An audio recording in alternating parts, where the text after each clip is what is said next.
All right. Let's go, IC people. We've got a great show for you today.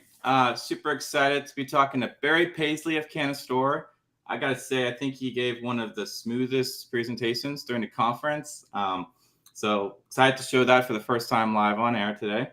And we've also got the one and only Aaron Bremster. Yes. I got to say, I love your posts on working out on Twitter, man. Great. Thank you. I appreciate that. Yeah, we're trying to promote working out over here. So yeah, hit the gym. Yeah.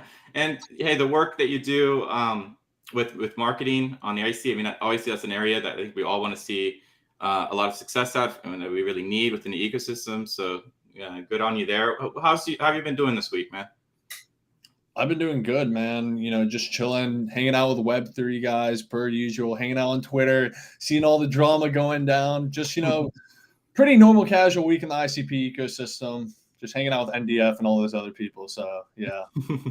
That's great. I was on a Twitter space on the Discover Town Hall, and NDF, like, he's hilarious. Like he'll just he joined as a speaker and just played some random audio in the background just to add to the mystery. So there's a lot of enigmaticness there. That's fun.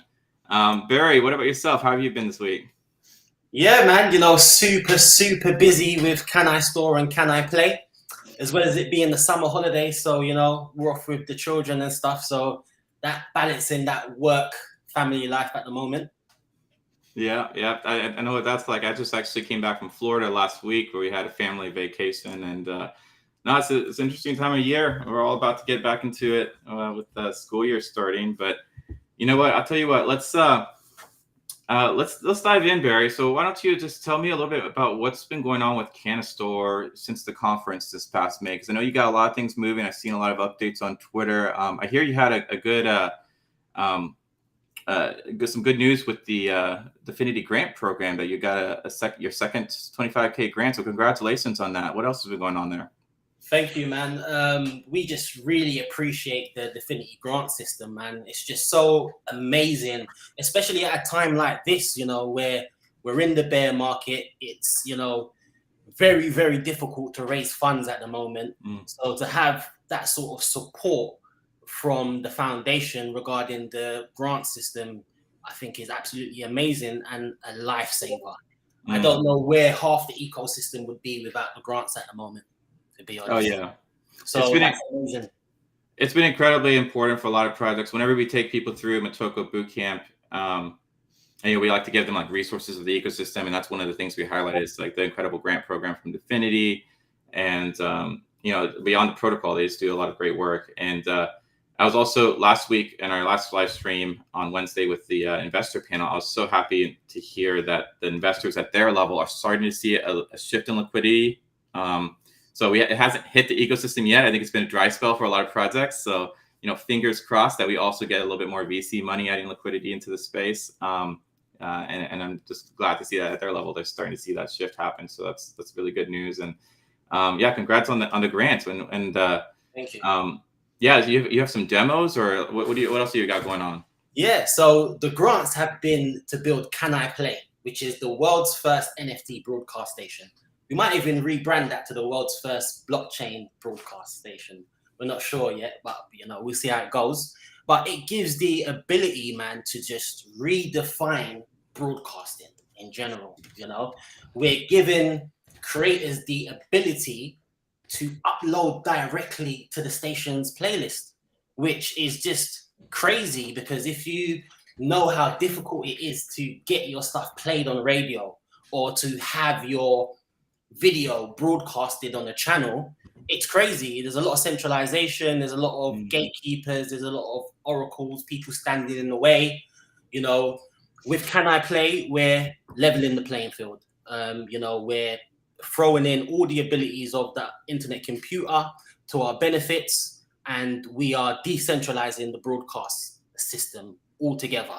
Now, how are we replacing that? Currently, we spoke about the centralization, we spoke about the people who control the playlists. Right now, we're putting that power back into the community.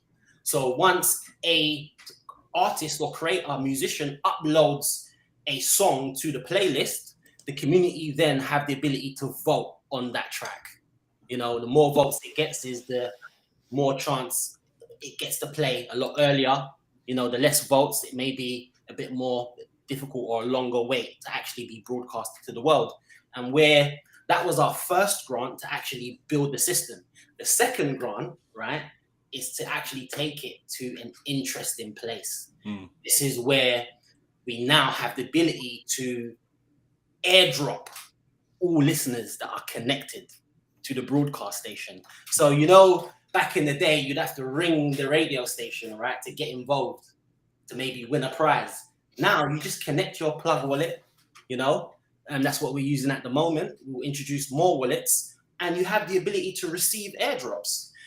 What's crazy is that you also have the ability to send airdrops just as a listener. So you could be a project, right? It could be Golden State, for example. They may have a bit of content that they want to share. They would share that to Can I Play. Once that's being broadcasted, they have the ability to send out NFTs, tokens to all of the listeners. So lots going on with Can I Play at the moment. And we have a special surprise for the viewers today, where we have a demo of Can I Play, you know, played first here. This is the only place that you're going to be able to see this right now. So we're very excited. That's awesome, man. Can't wait to see it. That's great. What else has been going on? I really want to get everybody onto the canistore.io and sign up for early access, right? It's going to be open to the public very, very soon. But for testing purposes and early usage, you'd have to sign up and be onboarded onto the platform. So, you know, if you want to copyright your content, if you want to use a Web3 social media platform, if you want to send your content to be broadcasted to the world, get early access now. Awesome. And you said the magic word, airdrop, right? Exactly, man. Imagine just listening to the radio and connecting your wallet and receiving an airdrop. It's amazing. Awesome, man. That's awesome. All right. So yeah, Aaron, let's take it away, man. What questions you got for Barry here? Yeah, so I got a couple questions for you, Barry. So the first one is kind of music related. So I know a part of Canistore is focused on music, and in the music industry, there's a lot of, you know, cynical behavior when it comes to artists owning their copyright and all that time. We see artists getting screwed over all the time in the music industry. They're always complaining, blah, blah, blah, blah. How could Canistore help to try and fix this problem and kind of change the culture in the music industry when it comes to artists taking control and ownership over their copyright and data? All right. So the first thing is dismissing all of the myths, right? There's so many myths regarding protecting your copyrights, ownership, right? And even the music industry in general, like getting signed, it seems to be something more than just a business agreement. It's simply a business agreement. You know, you're going to do this, I'm going to do this, and we're going to work together. So we want to dispel all the myths firstly, right?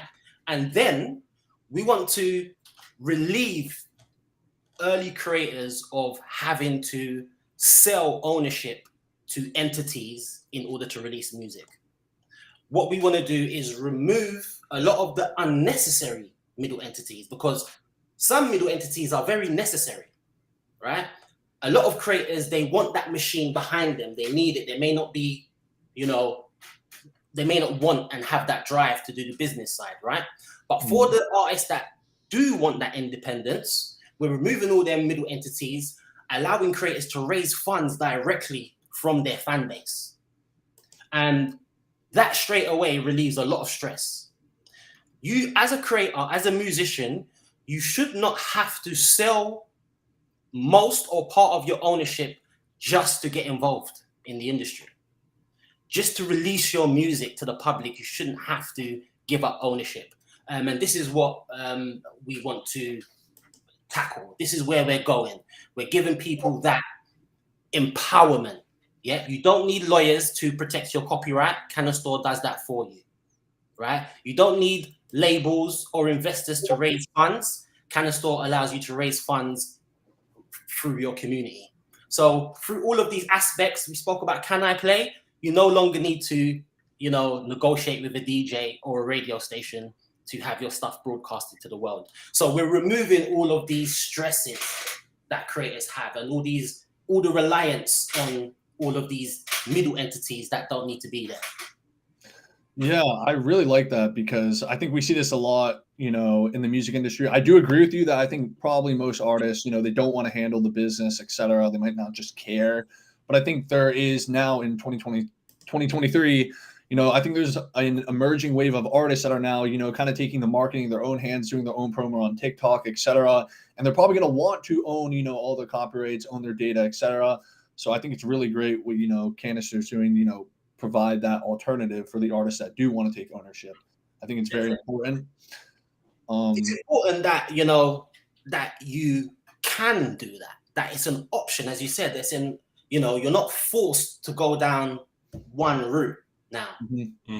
As an independent artist at the moment, it's so difficult, man. It's so difficult. We're battling, as you'll see in my talk, we're battling social media as well. We're gathering our following, right? Using all of our energy to get our 100K following, and then we post to our following and maybe 2,000 receive it, So it's a battle right now against the systems, and Internet Computer, Canistore, we're here to level that playing field. Yeah, and I think that's a great way. Do you have any comments, Isaac, on this topic? Oh, I was just gonna say revolution. Let's do it. Yeah, I think this is a great segue into my next question. It's a little kind of broader, has to do with Canistore and the whole, having ownership. It's a little more broader macro question. So recently we've seen platforms like Rumble and Kick, they've completely exploded, completely taken off. And it's really due to the fact that, platforms like YouTube and Twitch aren't treating their, creators properly or aren't being fair, et cetera, et cetera. And it seems as if some of these big tech giants are finally getting challenged for the first time in a long time.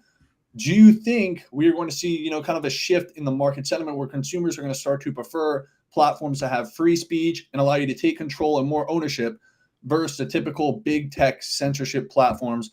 What's your vision? How do you see this all playing out in, the next couple of years, et cetera? Great question. I do believe that most platforms should have a level of decentralization.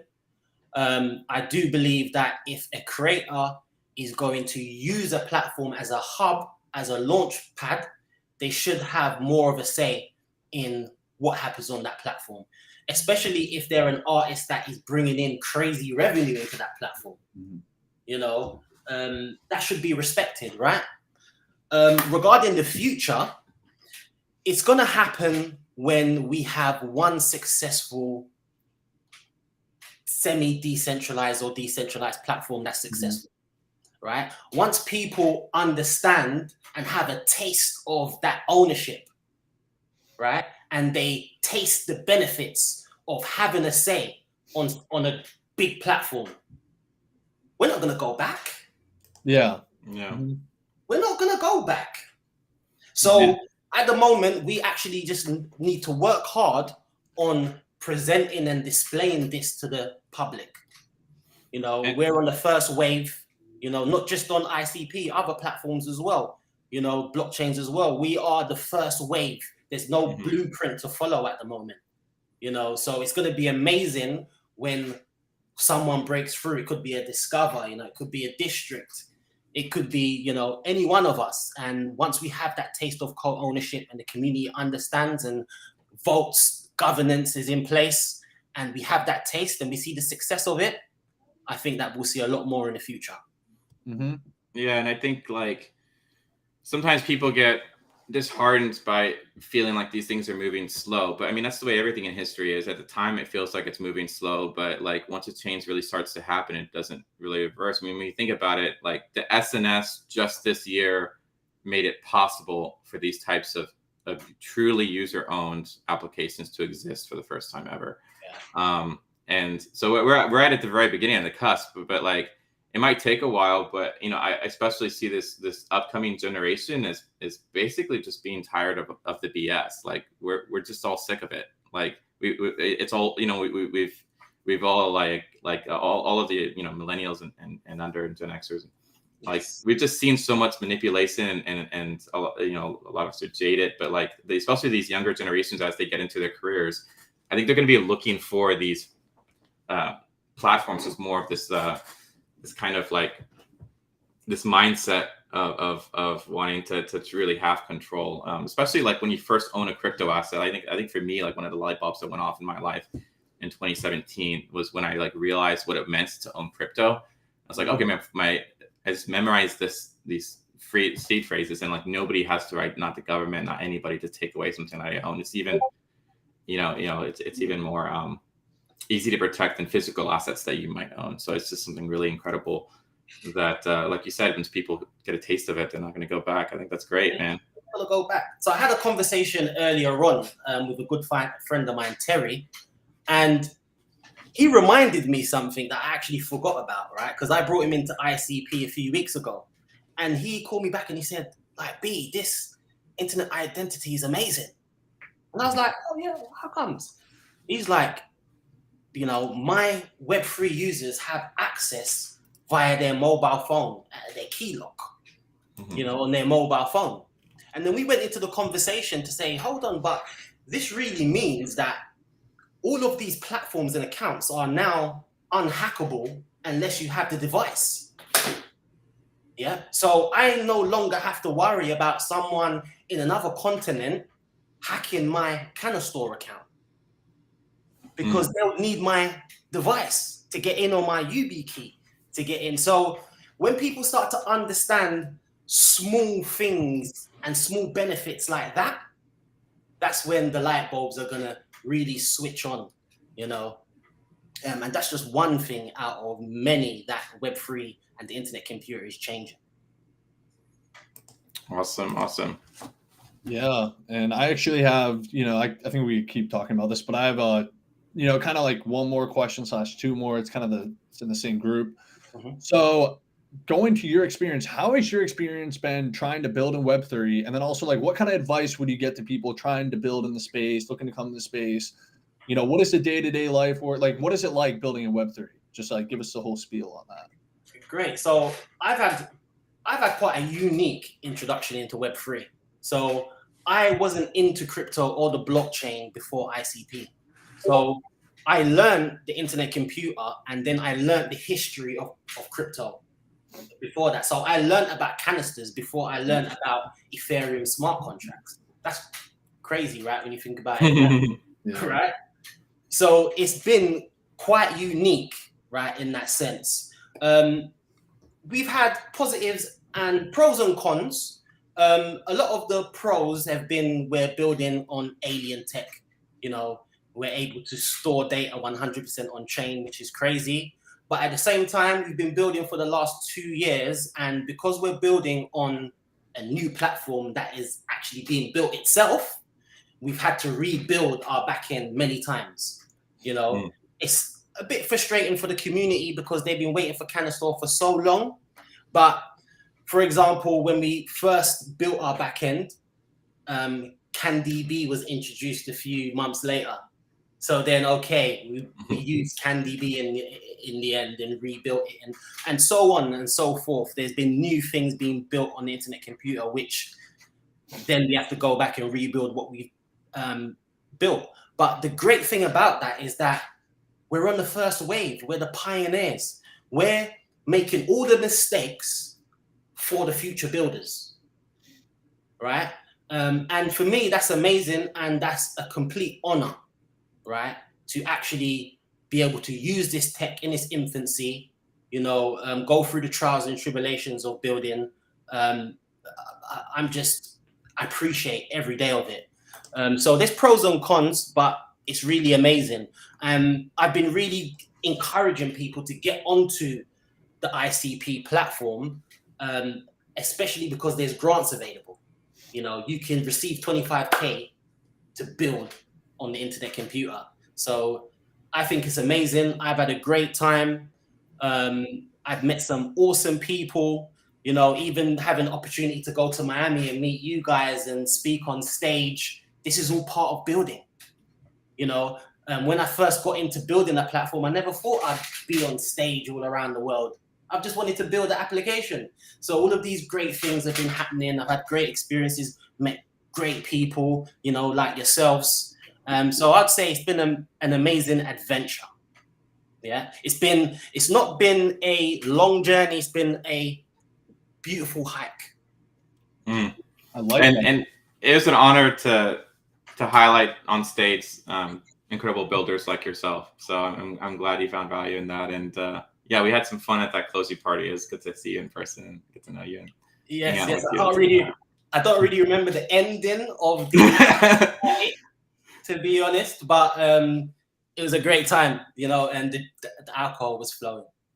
Oh yeah, no, it's swanky. It's a nice venue. It's fun. Yes. But yeah, no, that's great. Aaron, do you have anything else, or should we get into the recordings here? Yeah, I just wanted to add to anybody watching. I have a lot of respect for all the founders, really anyone building Web3, because I don't think people understand this is a very new industry. It's emerging. You know, it's very volatile and it's not traditional at all. And I don't think a lot of people understand that building this industry is actually quite difficult because you're going to uncharted lands that really have not ever been discovered before. And that comes with a whole new set of challenges on top of the normal challenges that come with, you know, trying to run a business, etc. So I think to anyone out there, you know, if you're getting frustrated with the project, you know, they're taking too long or et cetera, it's very, very difficult. I'm not saying, you know, just let them rug you, etc. But I'm saying just understand where the founders are coming from always, because we are going into uncharted lands always.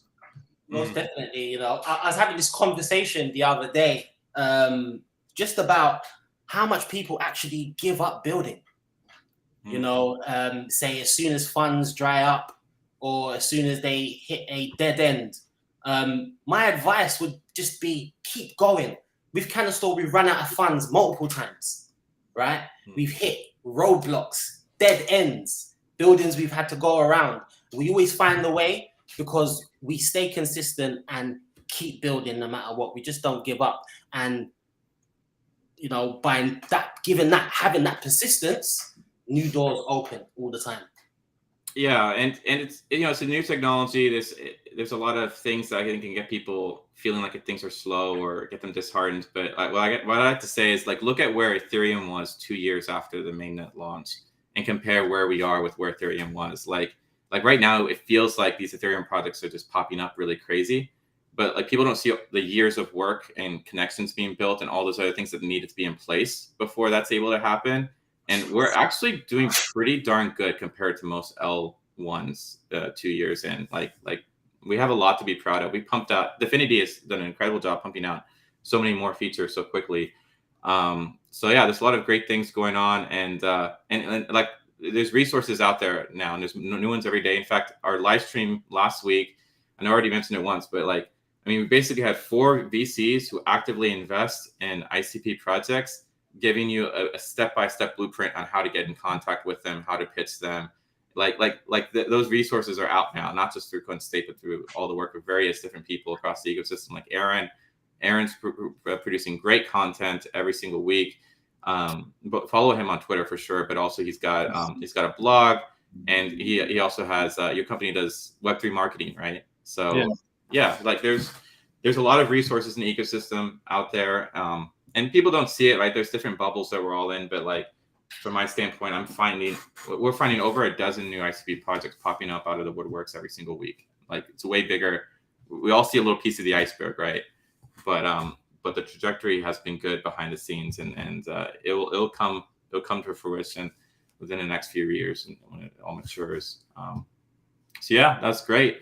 Well, with that, why don't we have that demo you mentioned, first time ever. It's the only place people can see it. Super excited. Why don't you give us a little primer going into the demo, Barry? Definitely, man. We're building on Web3. We're building on the blockchain. But you don't need any Web3 or blockchain experience to use our applications, right? As you'll see, it's pretty similar to any Web2 application. You know, you press buttons, you make it happen, and you cut that middleman out. So I want to show you Canistore and its simplicity in that sense. All right, let's go play it.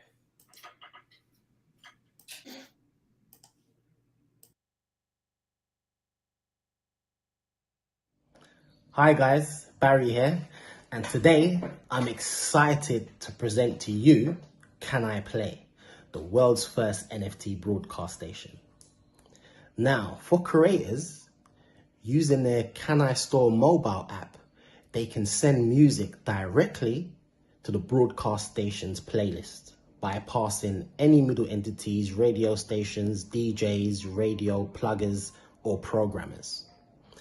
For the listener, the consumer, it allows them to get involved by interacting, by voting on the playlist, donating to the artist, receiving airdrops, sending airdrops. And today I'm going to give you a live demonstration on how that is done. Good time soon come, soon come. I've been blessed for a very long time, I pray. I've been away, but my brother, I'm back again. Mama told me if I rise again. Welcome to Can I Play? So here's tracks on the playlist at the bottom that have been uploaded. Now we're going to connect the plug wallet. Now that we're connected, we can, one, donate to the artist, select the amount. Two, airdrop to all listeners connected. Or manipulate the playlist by voting. So my vote will boost that up to being played next. So any track that I vote for will go up in the playlist.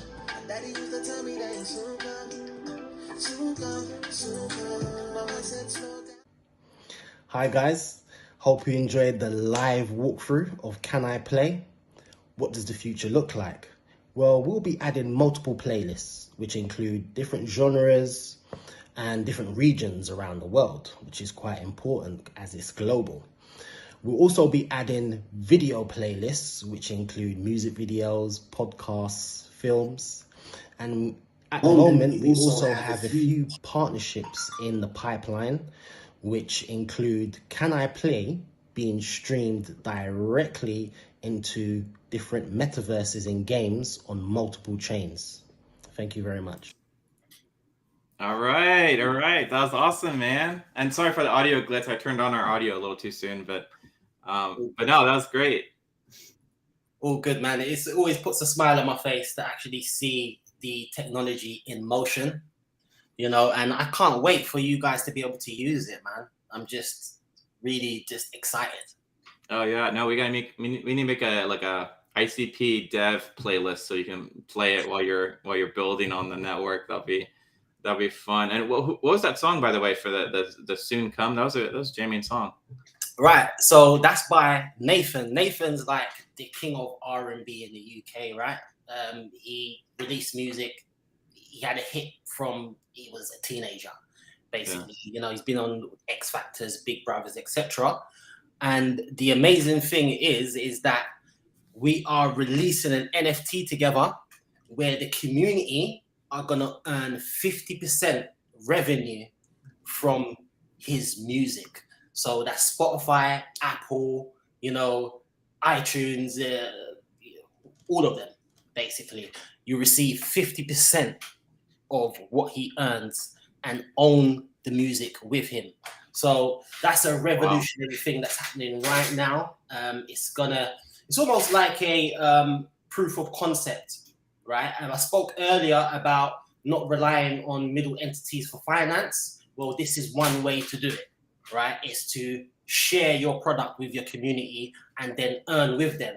Because what's going to be crazy, right, is if we say sell out 2,000 NFTs, right, and Nathan has 2,000 people that own his music with him, he's also going to have 2,000 people that are helping him share, promote, market, stream, because the more that he streams is the more income that these holders are going to earn. And we're really going to redefine NFTs on the internet computer. Dude, that's big news. Why didn't you start with that, man? That's huge. That's great. There's so many concepts, right? Because, this is where I think and I believe my experience comes in, right? 22 years of experience in the music industry. I know a lot of the issues because I've been through a lot of these problems myself. So I'm able to solve all of these problems with different functions. And this is why Canistore is an ecosystem. It's not just an app. This is why we have a separate app, Caniplay. You're going to see so many different functions pop up, and it's going to be a whole ecosystem where creators can just step in and have everything done for them autonomously. And that's our aim. Great. Well, hey, we got dozens of questions from the audience here, so let's get started with the first premiere live online of the of your conference presentation, and that'll be about 15 minutes, and then we'll come back and start trying to dig in and answer some of these questions before the end of the hour. All right, everyone ready? Y'all good to go? All right, let's do this. See y'all in a bit. I am super excited. We're going to bring Barry from Canistore up to the stage here, and he's going to take us through a historical journey. Canistore is one of these huge projects that I'm incredibly excited about on ICP, both in the way the project has evolved over time and in the way it takes something music that's like so personal and so important to people and applies real-world utility from the blockchain to music. And so I was actually at a live concert last week, and I came up with what I thought was a really great tweet, which is live music is an NFT for the soul. And I think the way that music can really connect people and then use the blockchain to deepen that is incredibly exciting. So I welcome our future music licensing overlords to the stage here. Barry, come on up here.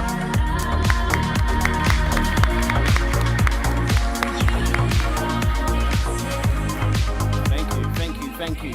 Can you hear me good? Awesome. So I'm here to speak about licensing as a protocol, rights as tokens. Now, having my experience, this sounds absolutely amazing. It's like a lifeline. But to the majority of everybody else that hasn't had, musical history and experience, it just looks cool. So I thought today, let me take you on my journey so you could understand not just how Web3 is redefining intellectual property, but why.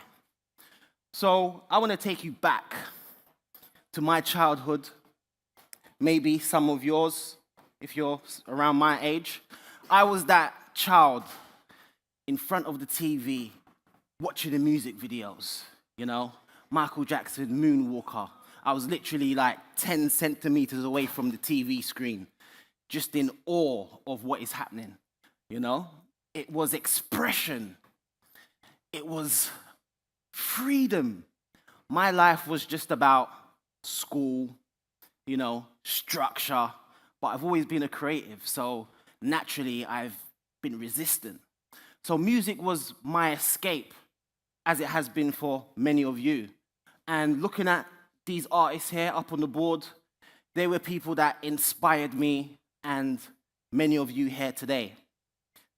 Now, that took me into me starting my musical journey. When I reached to a teenager, I started writing. I wanted to be just like the people on the previous slide.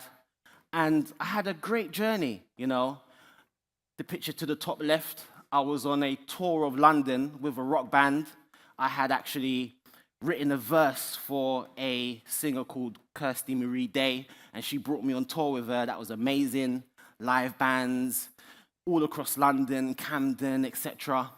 And eventually, I went back to university to not just understand the art side and the creative side of the music industry, but also the science behind it. Now, at 19, I was offered my first record deal, and that was from an independent label in London. And that was my first interaction regarding the business side of the industry.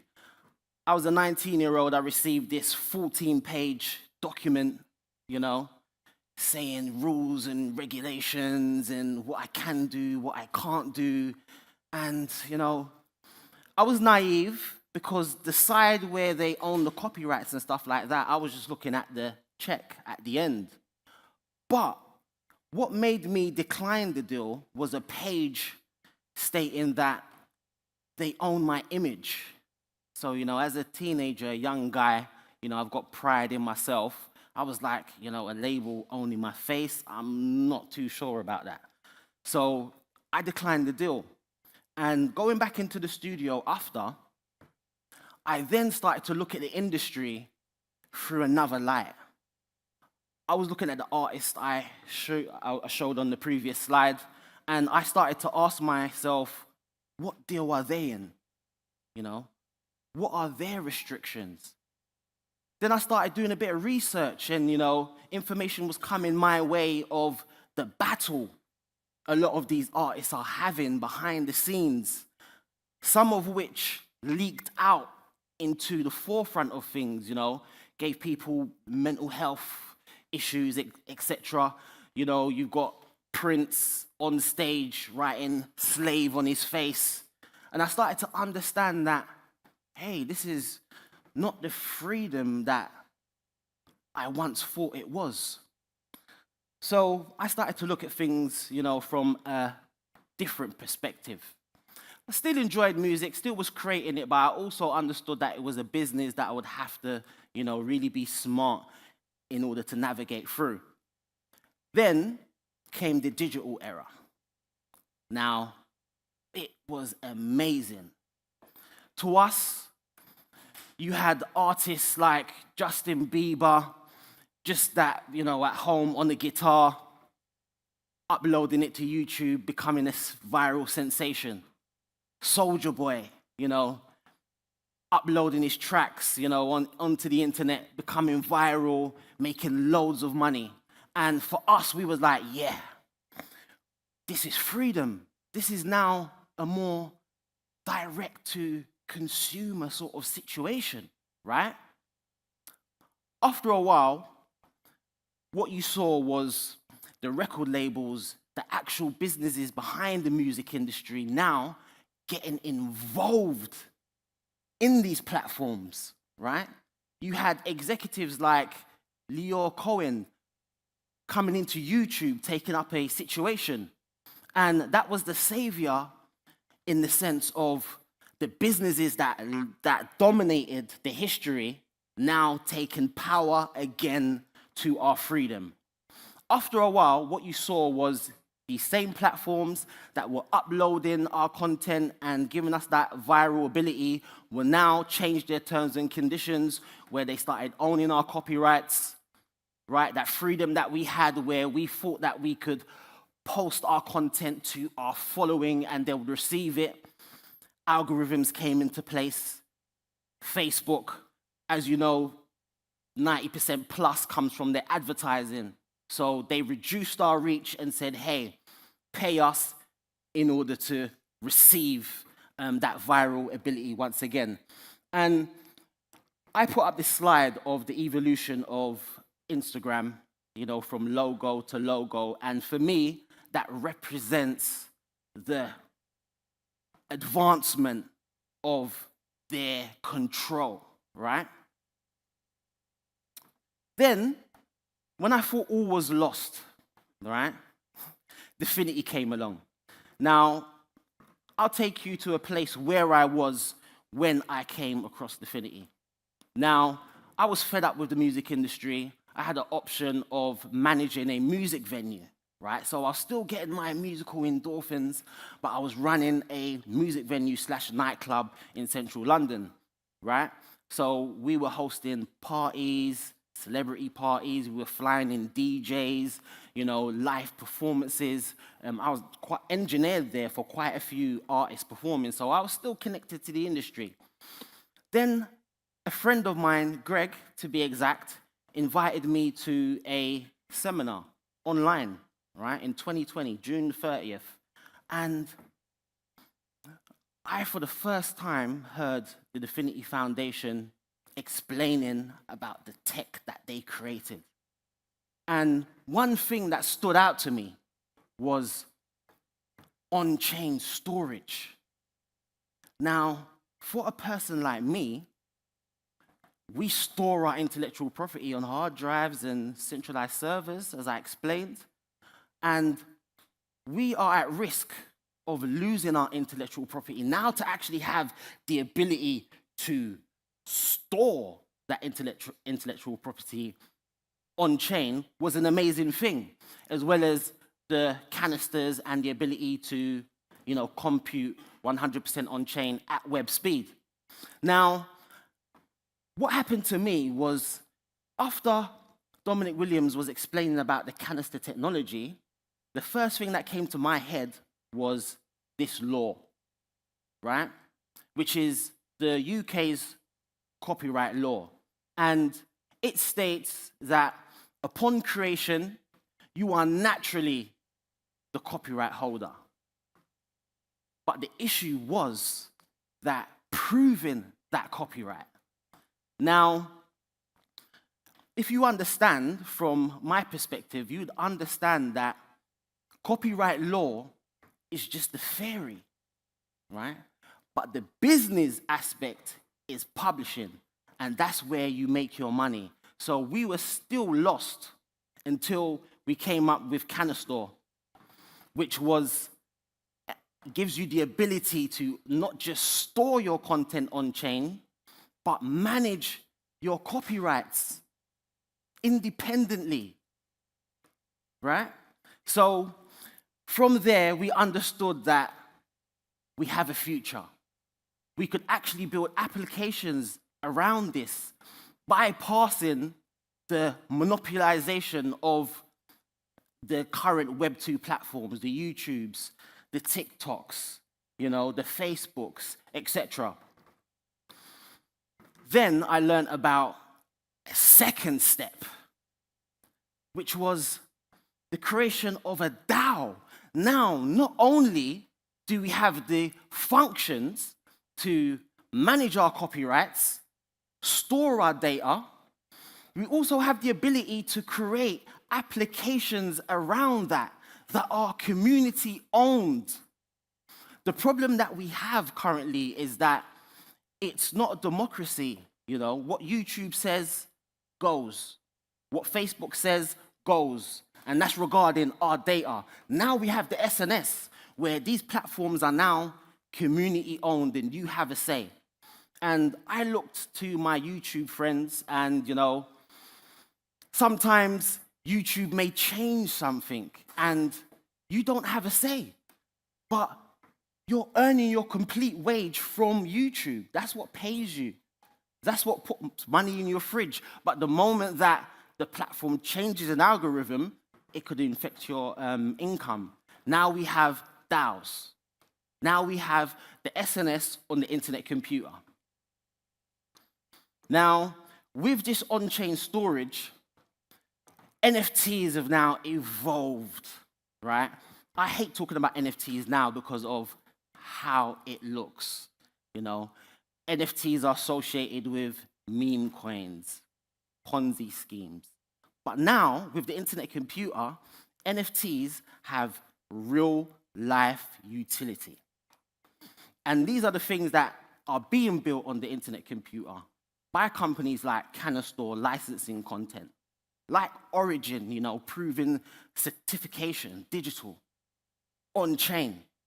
And the future of NFTs now are solving real-life situations. We built Caniplay, right?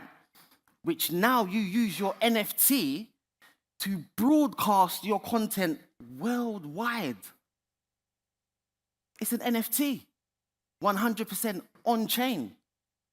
It's not a image that may, increase in value. It's not about the value. It's about the utility and what it is. And this is what the internet computer brings.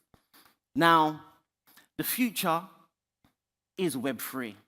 And I would like to speak to you about how I perceive the future to be, in Web3 regarding the music industry and the entertainment industry.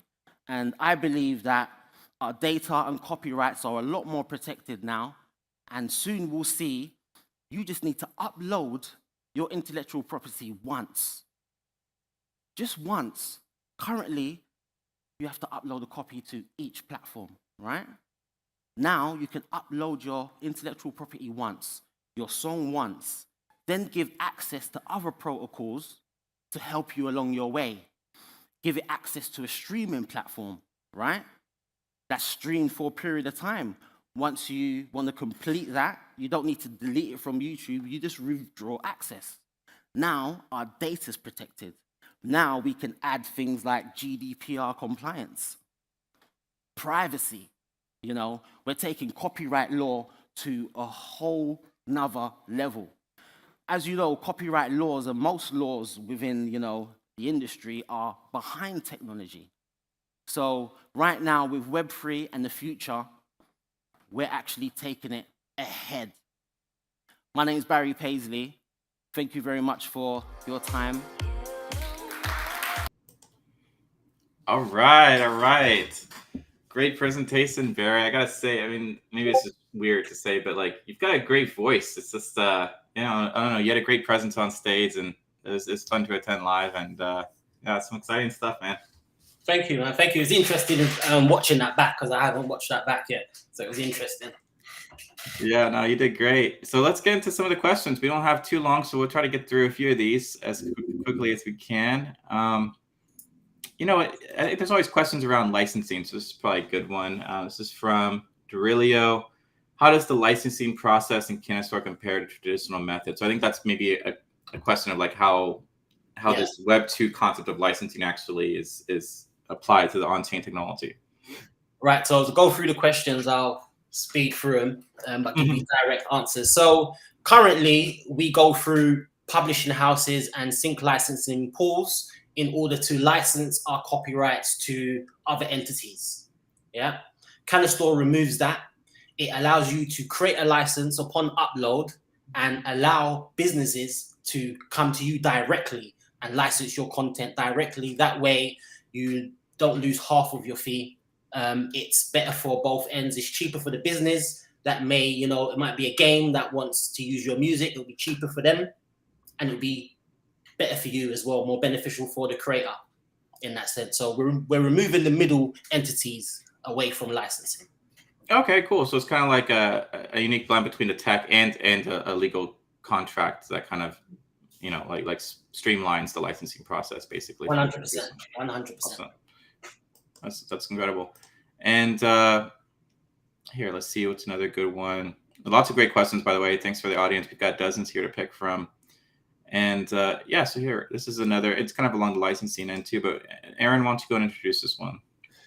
Yeah, so it's just coming from Pablo Oliva. So how does Canistore ensure creators retain the rights and earnings? That's a great question, Pablo.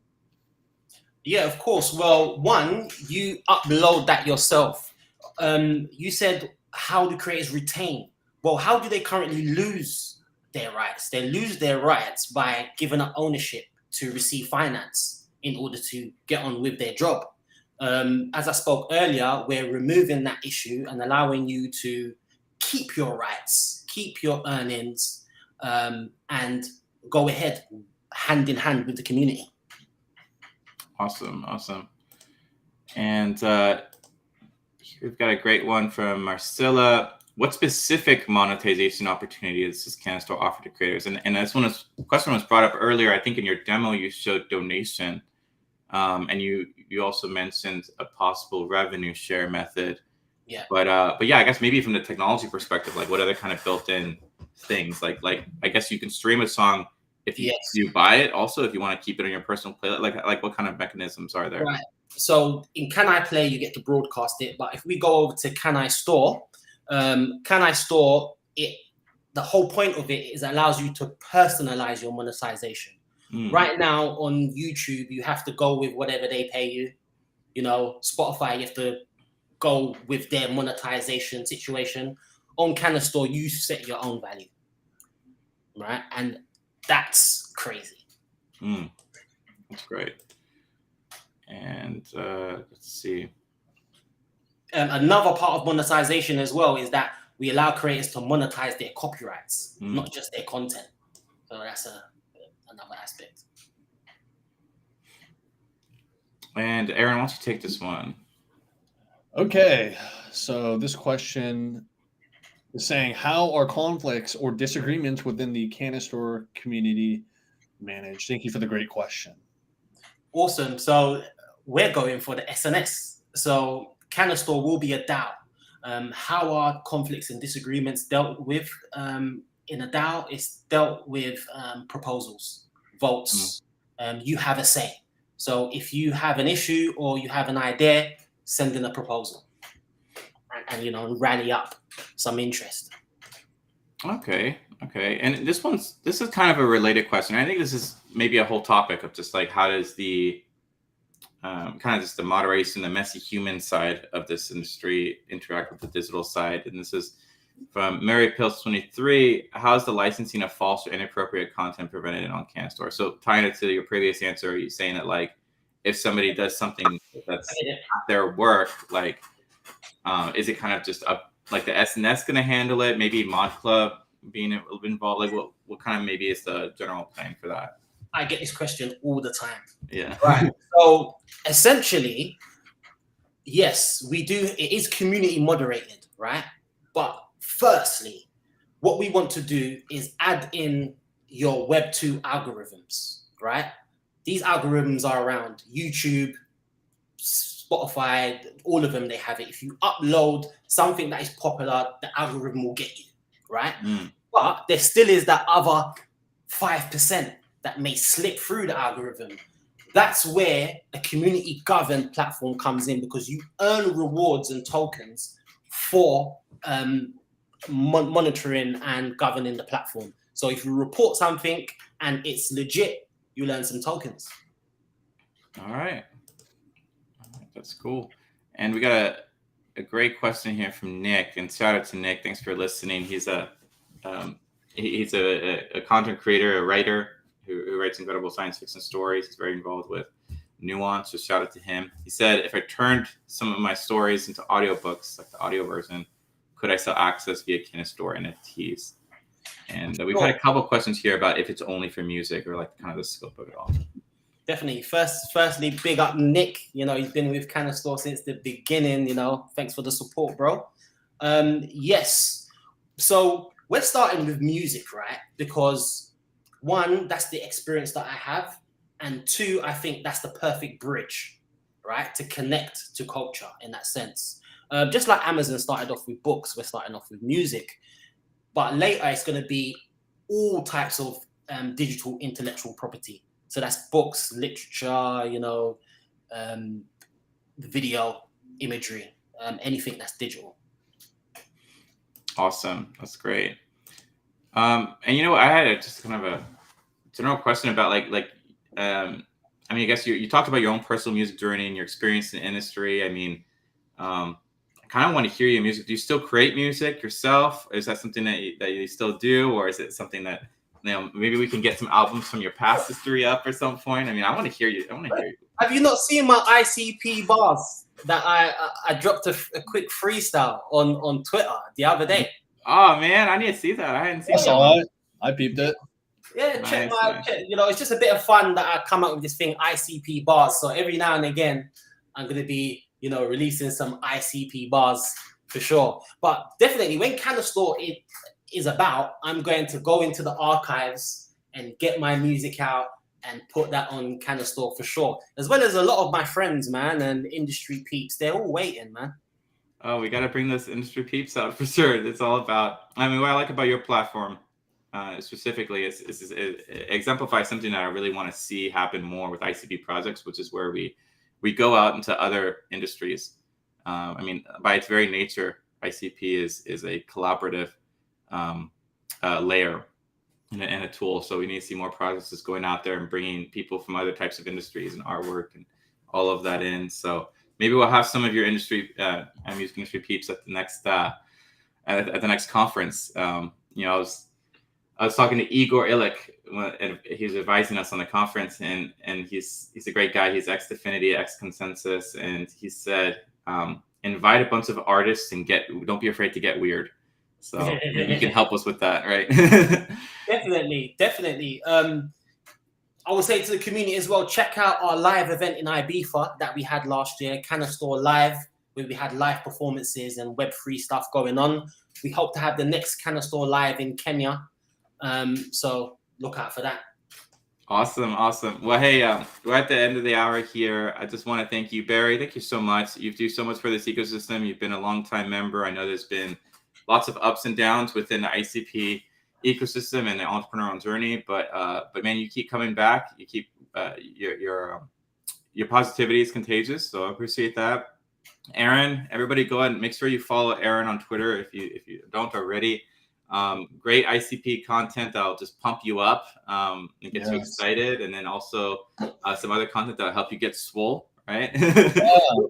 And so thanks all that you're doing, Aaron, and yeah, it's much needed and much appreciated. So I appreciate your time that you're taking to be live with us today and answer these questions.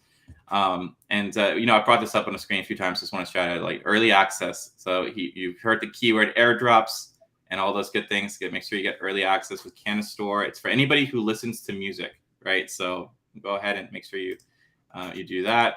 Next week we've got the incredible Michael So from AstroX. So Thursdays. I have the wrong date there, but it's next Thursday at 8 a.m. PST, 11 a.m. EST, and 5 p.m. CET. For those who are following, who are our ambassadors, we've got the Azili keyword, Web3 versus Monopoly. That's a nice little tag that Esteban came up with for this specific talk.